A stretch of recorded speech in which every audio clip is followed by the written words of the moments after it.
The world only hears the voice that has cured millions of people, which is Oprah Winfrey's tragedy. The voice that has inspired a whole country.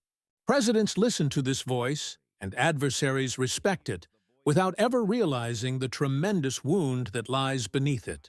No platform, no round of applause, no bank account has ever been able to fully remove a wound that has been born since the age of 9.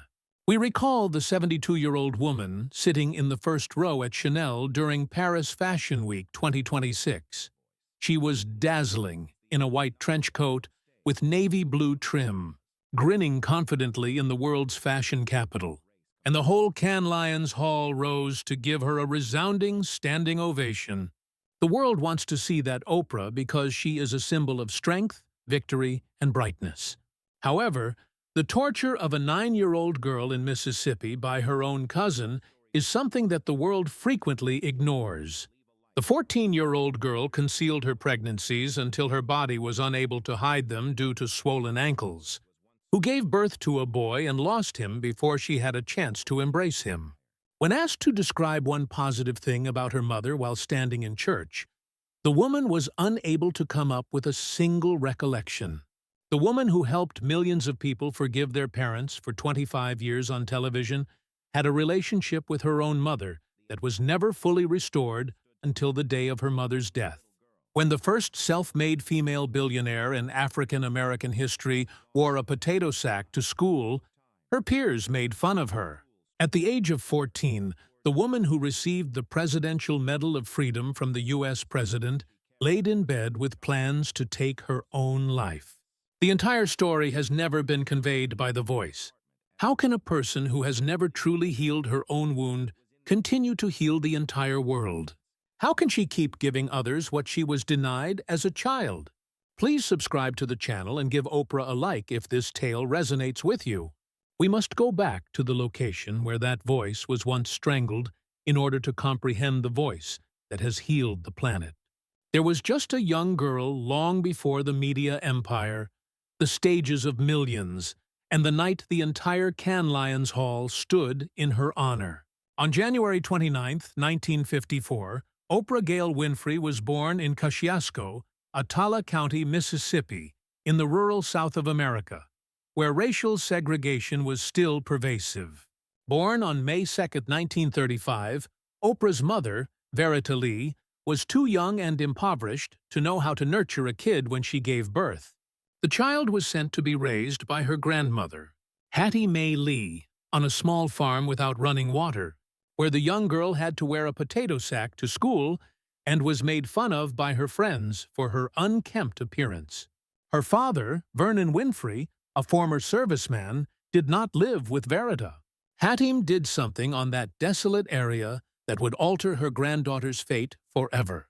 When Oprah was 3 years old, she taught her to read, brought her to Faith United Mississippi Baptist Church to read the Bible in front of the congregation, igniting her passion for language and her capacity for public speaking.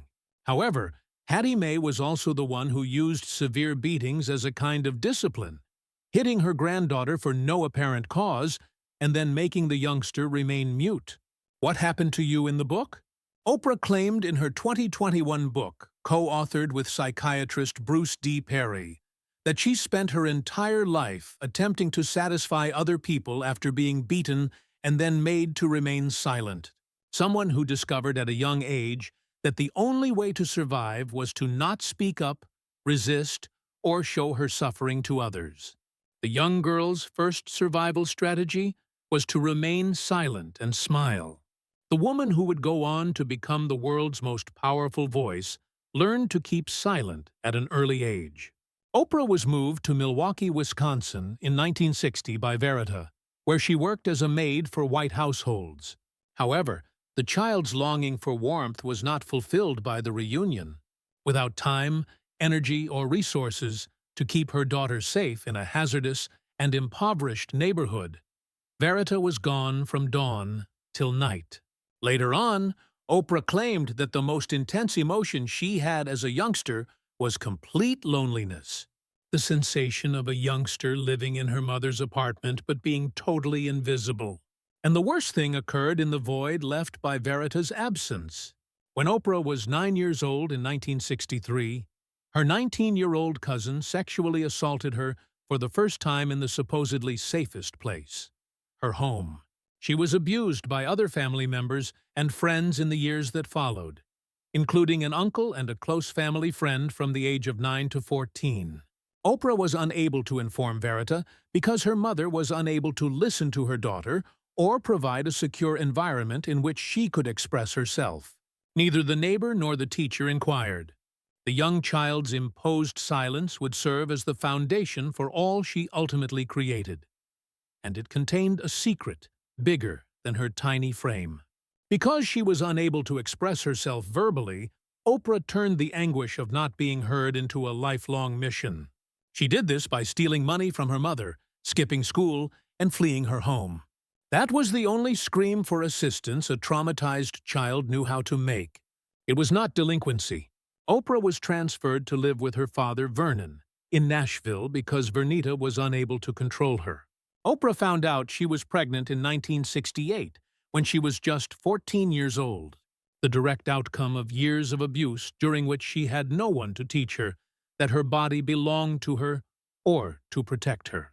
In the February 2007 issue of O magazine, she claimed that she had concealed the pregnancy for 7 months out of complete humiliation, fearing expulsion from East Nashville High School until her ankles swollen and she was unable to conceal it. She went into labor the same day she told her father. In February 1968, the premature baby boy was born. He was too small, too frail, and passed away in a matter of days without ever leaving the hospital or being hugged by his mother. She said that because she was still too young to comprehend what was going on, she did not even feel a connection to the infant. Oprah acknowledged on the Hollywood Reporter's Awards Chatter podcast in 2017 that during her lowest point, she had considered suicide since she believed there was no other option than to vanish from the world. Before anyone had ever heard of Oprah Winfrey, the world was on the verge of losing her. However, Vernon Winfrey said something to his daughter that altered her life's course forever. This is your second chance. This is the moment for you to seize this opportunity and make something of your life, Vernon said, looking directly into his 14-year-old daughter's eyes after the baby boy passed away. He enforced strict discipline, required her to read 1 book a week, write a report, maintain excellent grades, arrive home on time, and felt that she deserved a different future. And it was in that Nashville home that Oprah discovered the solace that life had long denied her. The wounded 14-year-old girl discovered the order she lacked in real life at the Nashville Public Library, discovered Toni Morrison's and Maya Angelou's voices, black women who dared to write the facts society expected them to accept, discovered the vocabulary to describe things they had never been able to articulate. Reading turned to become the first dialogue that nobody could interrupt or take away. And from the young child the world hardly knew, who was reading by herself in the Nashville Public Library, she would grow up to be the most well-known voice that everyone on the planet longed to hear. When Oprah won the Misfire Prevention Contest in 1971, while still a high school student in Nashville, the local radio station WOL took notice, and at the age of 17, she started working part-time as a newsreader. For the first time in her life, a microphone was placed in front of the young child who had been made to remain silent after each pounding. For the first time, thousands of people heard the voice that no one had cared to listen to during her upbringing. Oprah became the first and youngest African-American female news anchor in the history of WTVF-TV in Nashville when she was appointed as a co-anchor of the evening news in 1973. While still a student at Tennessee State University, she had been intending to vanish from the world and concealing a pregnancy in shame just a few years prior. She now read the news to the entire city while seated in front of the camera. 2 of the most significant events occurred in Baltimore, Maryland, where Oprah relocated in 1976 to co-anchor the evening news at WJZ-TV. In the first, she came to the realization that she wasn't ready for bad news. She asked questions that weren't in the script, sobbed while covering disasters, and preferred to converse with people rather than merely deliver them the news. In 1978, the station demoted her by reassigning her to host the morning chat show People Are Talking due to her lack of professionalism. However, Oprah first discovered a real stage where she could ask questions, listen, react honestly, and be herself, in front of the cameras of a show that no one appreciated. Even more significant than her career was the second event that took place in Baltimore. Because the roads back home were too hazardous, Oprah asked her young co-worker Gayle King to spend the night on a snowy night in 1976. The two talked and shared everything during the entire night, then awoke the following morning with a friendship that would endure for over half a century.